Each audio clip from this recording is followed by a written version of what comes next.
Well, y'all, it's that time again. I've been getting more and more this question. And I address it about every year, maybe every 6 months.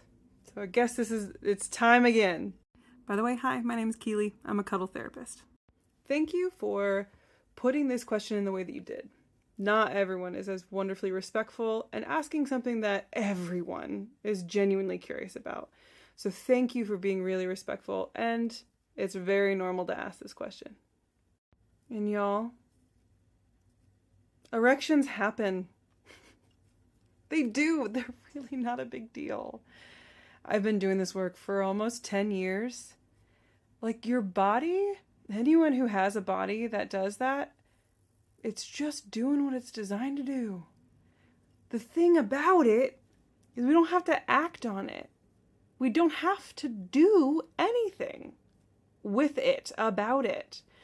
Part of our agreement in the work that I do, the integrity piece of it, is that we know and we are committing and promising to each other that we're not going to pursue gratification. We're not going to bring intention into the session that's sexual in nature. We're going to maintain our intention as platonic and deep connection and deep care and kindness and compassion, and we keep it in that realm. I want to take a quick second to give a quick shout out to Emily Nagoski. If you don't know who Dr. Emily Nagoski is, I highly recommend the books that this person has written. They're great. But one of the things that they talk about is something called arousal non-concordance. Take a look at that. If anyone gets a little educational note from this video, go Google what that is. Your body is going to do what your body's going to do, but that doesn't dictate your actions. It doesn't even mean anything deeper than your body is noticing it is in a familiar situation. And as adults, in our culture, our touch-deprived culture, the only time we really get the opportunity to cuddle people, for many of us in our adulthood, is in relationships, where it's going to lead somewhere almost immediately. Your body has conditioned response. Remember Pavlov?